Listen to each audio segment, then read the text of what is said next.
Welcome to Data Skeptic, a podcast exploring the methods, use cases, and consequences of recommender systems. Welcome to another installment of Data Skeptic Recommender Systems. Today we're getting to do a deep dive into an industry application, in this case tourism.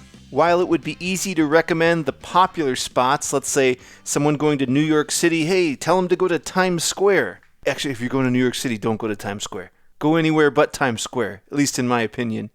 An ideal tourism recommender system should help travelers discover destinations beyond those usual hotspots. In fact, the presence of hotspots like that can cause problems like exposure bias and even over-tourism. That's why I was glad I had a chance to connect with Ashmi in today's interview. She's a doctoral candidate at the Technical University of Munich, and her work explores the intersection of tourism, recommender systems, and sustainability. We'll get into all of the above right after this. My name is Ashmi Banerjee. I am a doctoral candidate at Technical University of Munich, where my research is focused on recommender systems, specifically in the tourism domain. So I'm working a lot on tourism recommender systems, specifically also on building sustainable recommendations or generating sustainable recommendations. And I know you've given quite a few technical talks and participated in some really interesting programs. Could you share a few details about that? Yeah, sure. So in addition to being a doctoral student, I'm also a Google Developer Expert or a GDE. And as a GDE, I get to talk about my expertise and share my expertise in like AI or machine learning. Or to be more specific, although I am an AI GDE, my work primarily focuses on recommender systems because that is something I really like doing.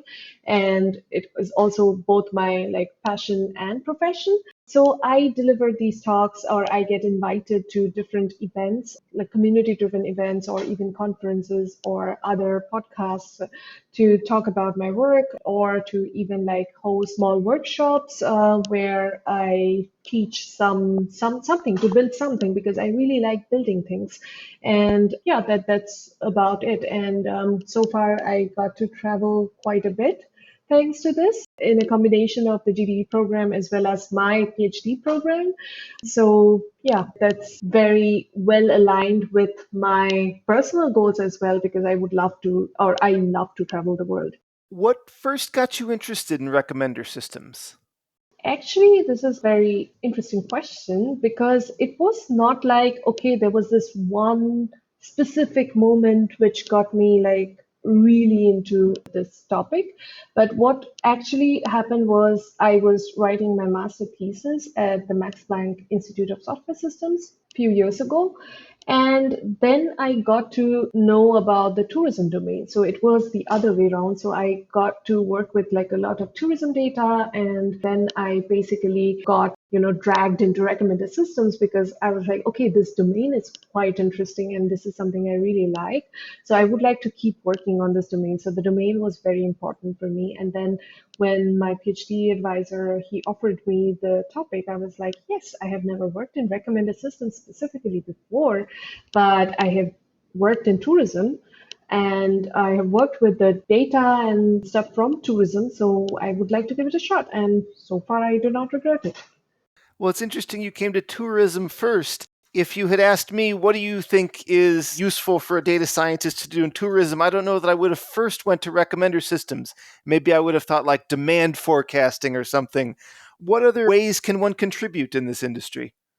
Yeah, so when I was writing my master thesis, it was in like 2018, 2019. It was a very hot topic after this whole Cambridge Analytica fiasco and all to analyze the data from these big companies, especially these two-sided platforms for biases. So different types of biases like position bias, popularity bias, or even exposure bias, where like the items that are being, shown or displayed on these platforms may not receive the deserved exposure or deserve being whatever metric you would like to quantify, be it like popularity or the ranking at which they should appear, or even their exposure that they should get. And that basically provoked us to look into this field, and we analyzed the data from three popular quote unquote tourism platforms. So one was booking.com, so for hotels, and the other one was Google Places, and the third one was Yelp for restaurants.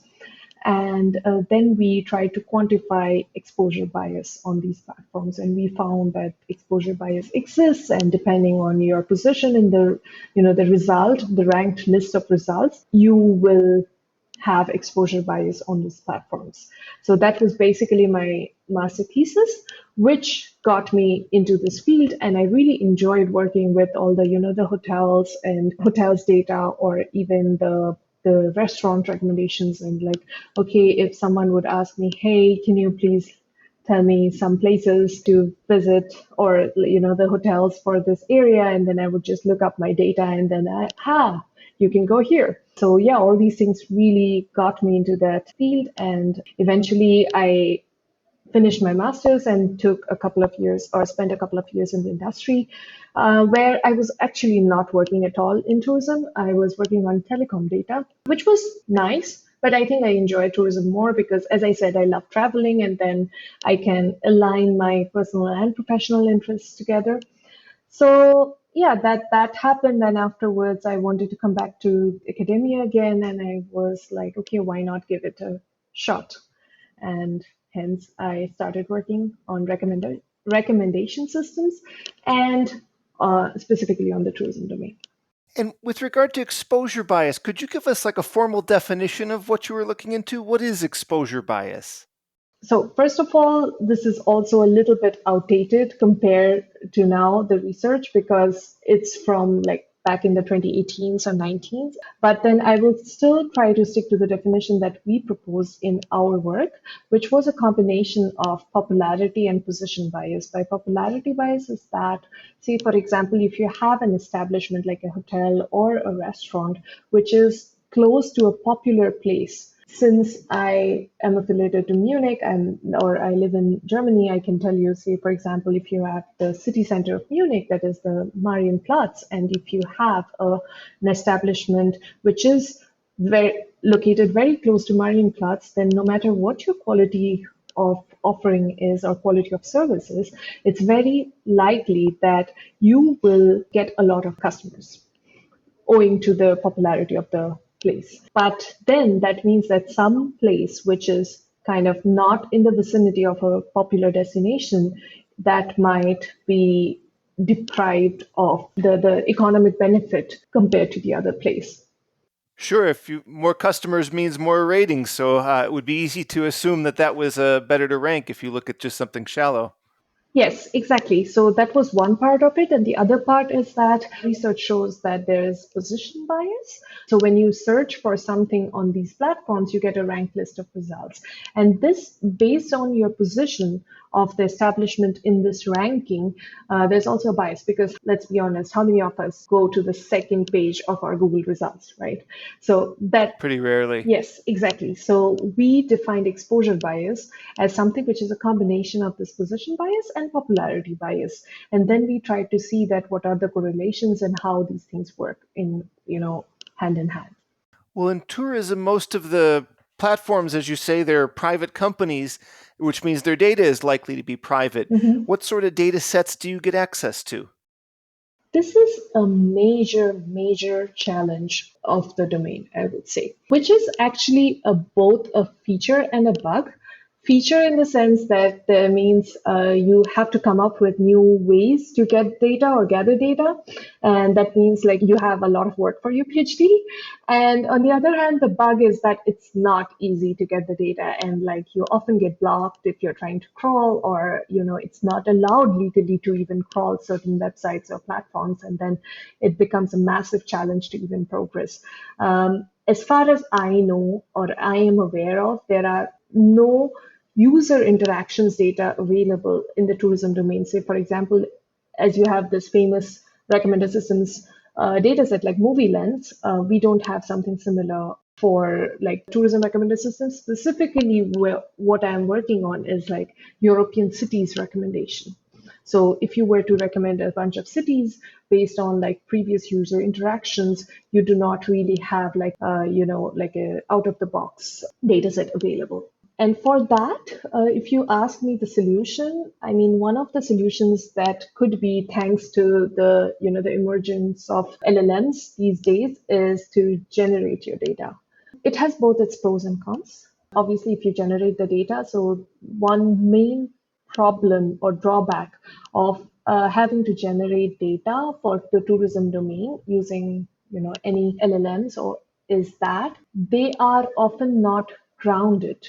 So they are not grounded in some knowledge base or something. So there's a chance that the LLM might hallucinate. That may cause a problem. So, for example, you want to gather some data about some POIs in some cities or points of interest in some cities, and then you realize that, oh, the opening hours, what the LLM generated data suggests, and actual opening hours of this place, they do not match anymore because I don't know when the LLM was trained. Maybe it was summer and the website was not updated or something like that. This is a very well-known problem. And so in that case, it's important that these data that is being generated, it's actually grounded in some knowledge base. So for that, what we did in our recent work, which was published at SIGIR as a resource paper, was that we created a knowledge base full of 200 European cities with all the city data and metadata, everything which is available from public sources. So like we use Wikivoyage and the TripAdvisor API and so on. And we created this. And then we wanted to do it the other way around because we wanted to have a data set which can be used on LLMs to generate some recommendations. But we realized that if we were to do that, we do not have any available data sets. And the second thing is that these things are not really grounded otherwise. So the LLM can potentially tend to hallucinate. And the third one as well is that we need some natural language queries. So for that, we thought of generating our queries. And while looking into that, we realized another problem of this setup is that there's no single ground truth in recommendation systems or recommender systems.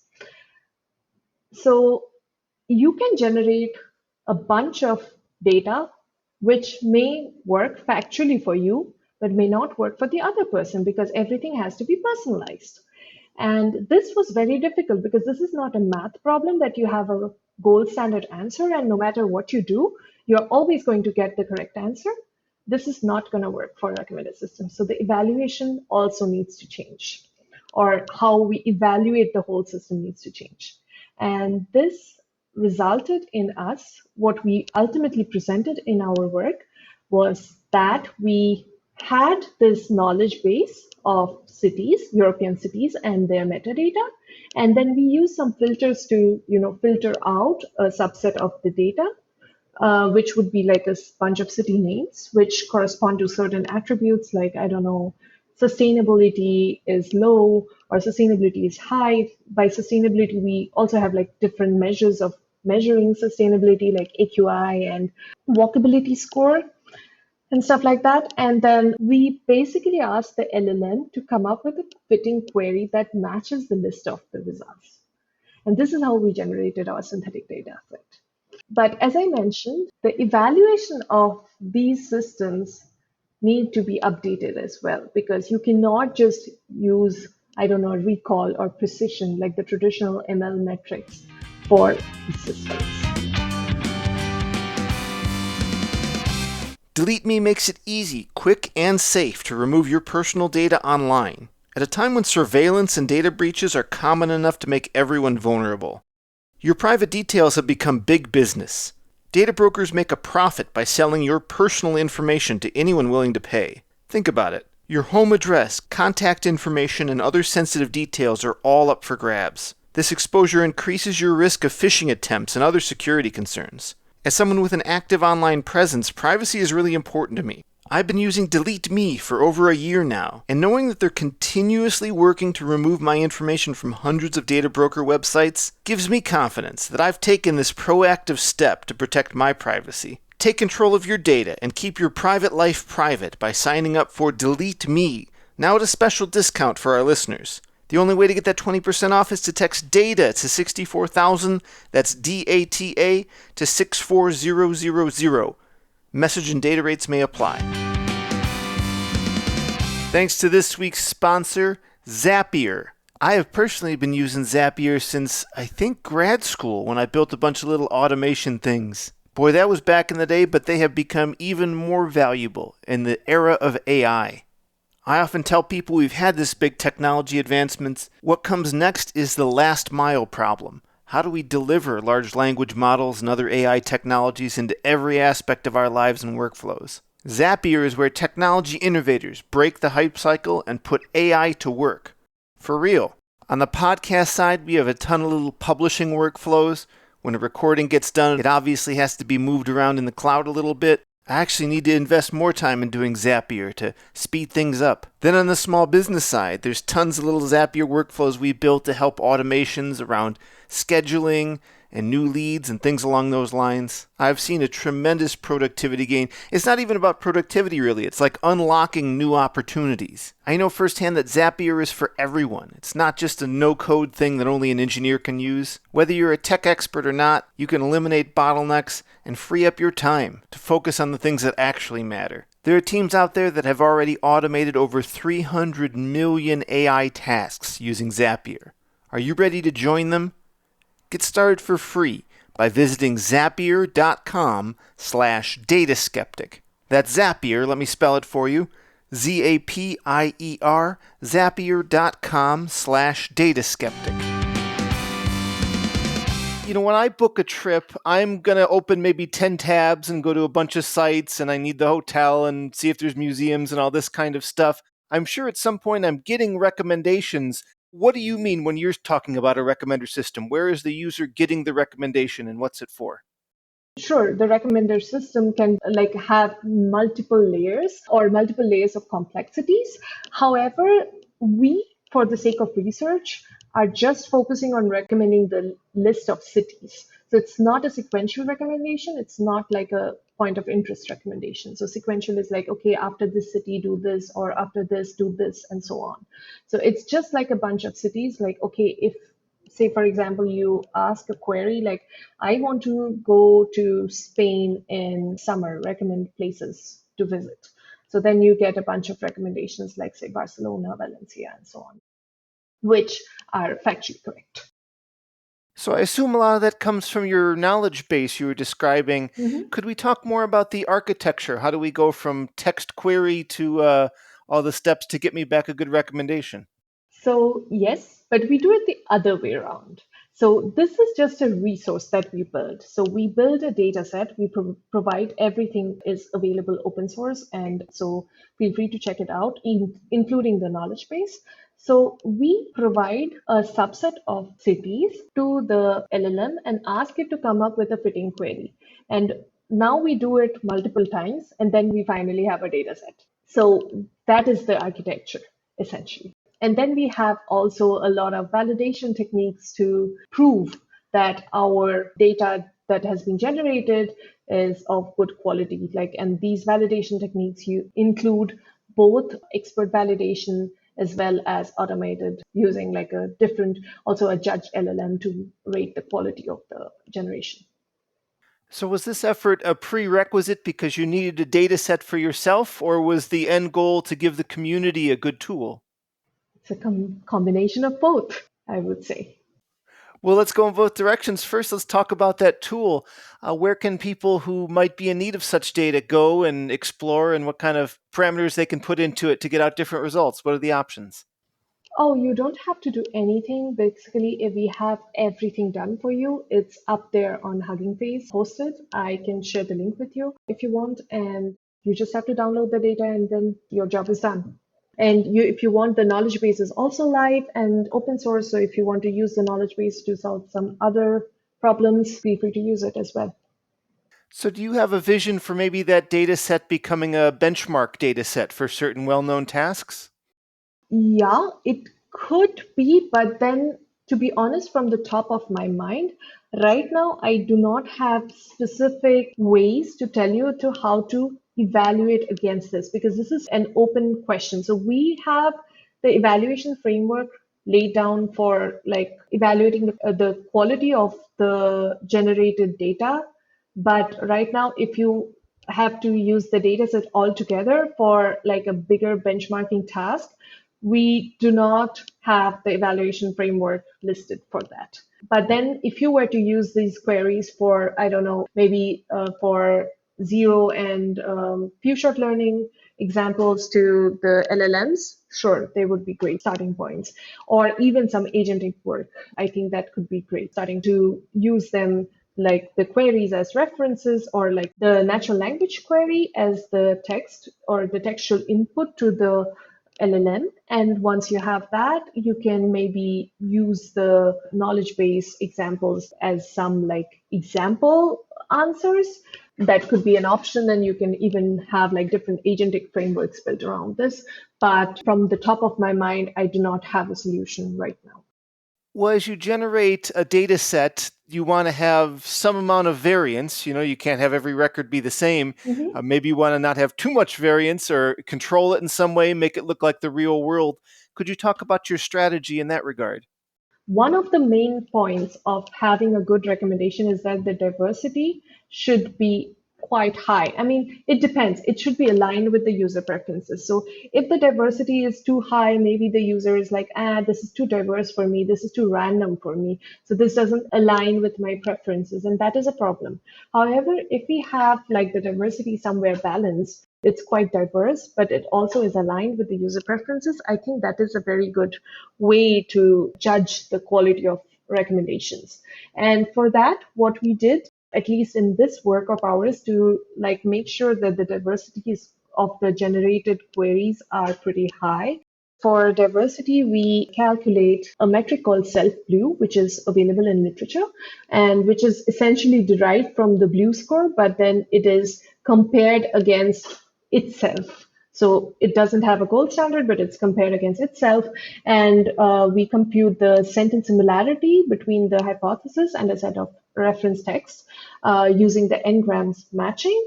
And with that, we calculate the diversity as like 1 minus self-blue, which shows like how diverse the score is. Because the self-blue is that the lower it is, the more diverse the results are. So just to make it more intuitive to the readers, we just computed it as like 1 minus the self-view score. Right, and that was the idea behind doing this, and we ensured that our queries are pretty diverse with regards to like a baseline, or like, I mean, the baseline is basically itself.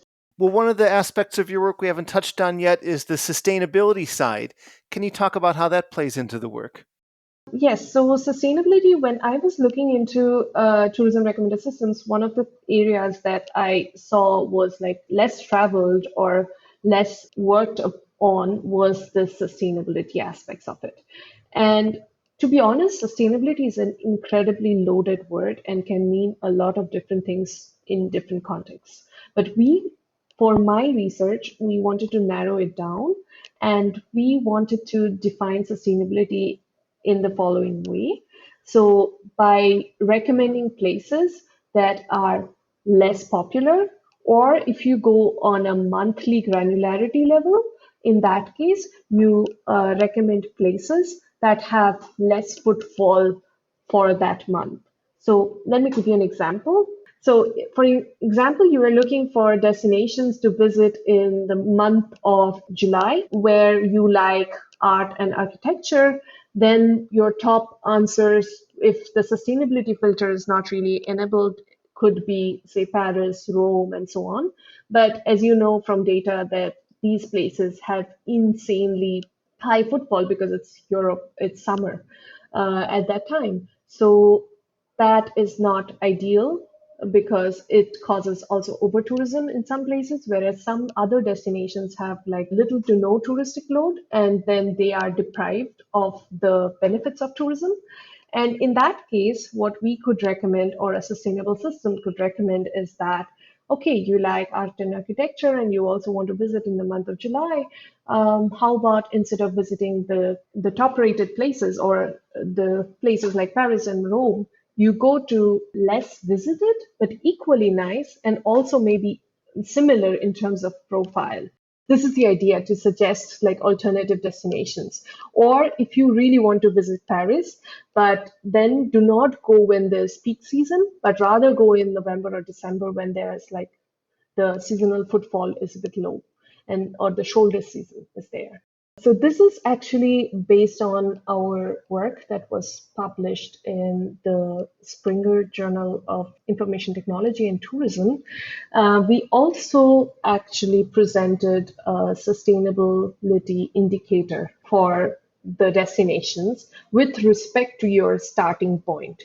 So if you are based in Germany and if you are looking for sustainable destinations, you will get a list of cities which are sustainable with respect to your starting point and also the popularity of the place and the seasonal footfall, because obviously it's important to know like when you would like to travel, and also based on the mode of transport you choose to travel.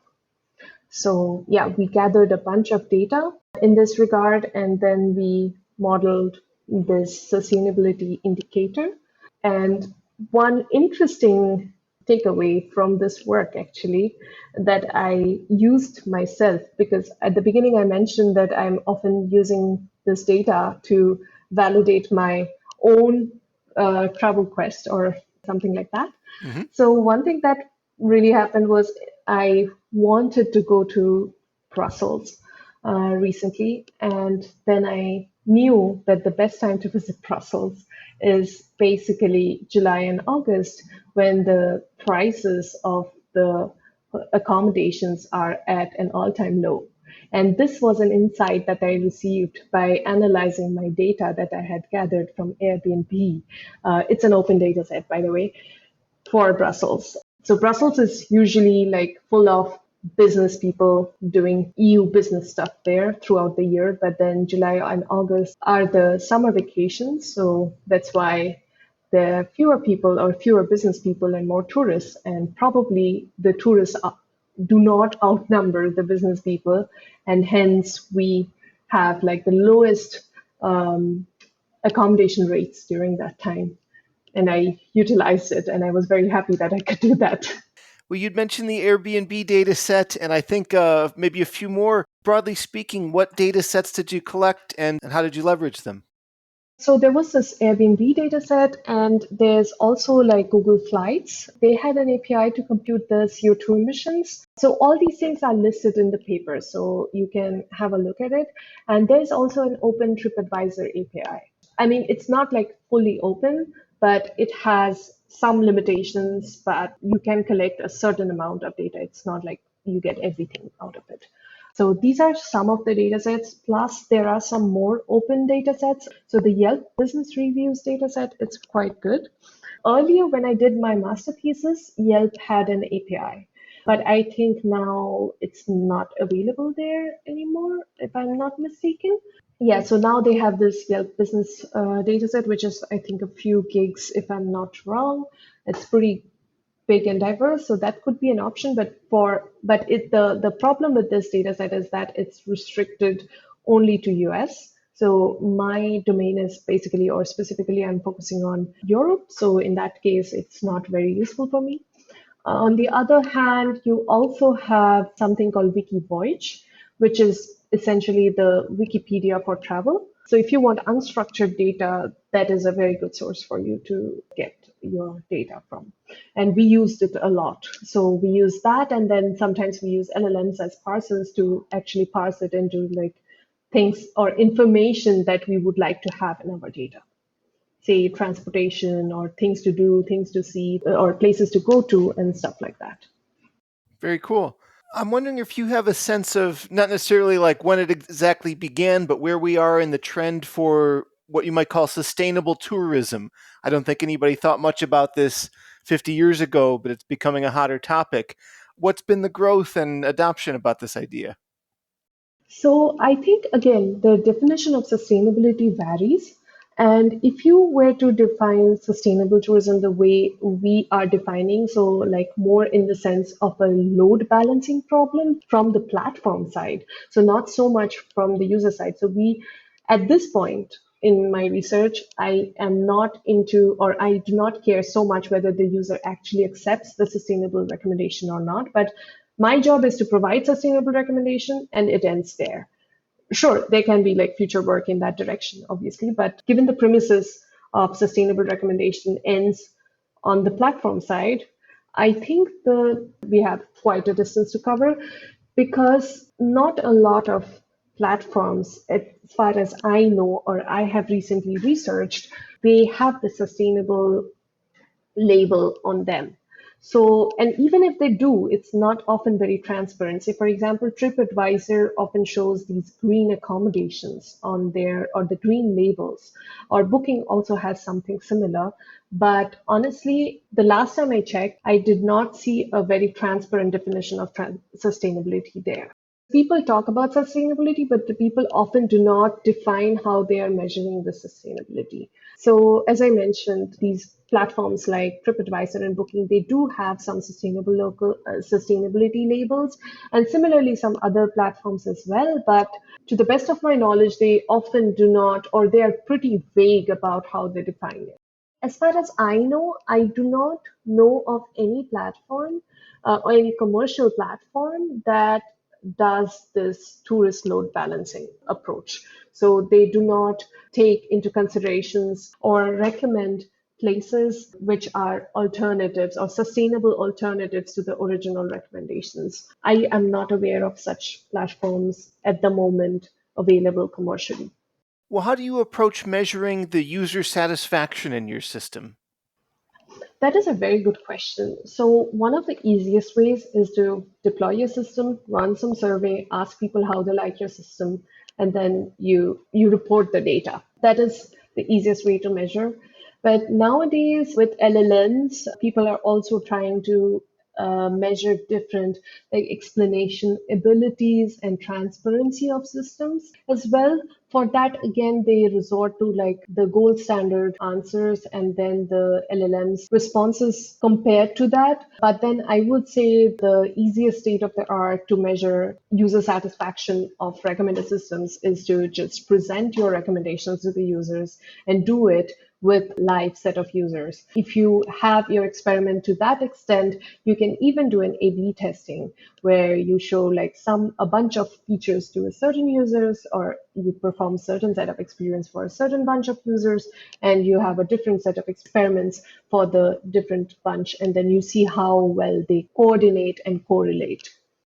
Is there anywhere listeners could try out your solution? And maybe obviously it applies primarily in the EU, but we've got a lot of listeners there. Maybe someone can discover Brussels or a place like that. Yeah, sure. All my, the artifacts and everything is kind of public.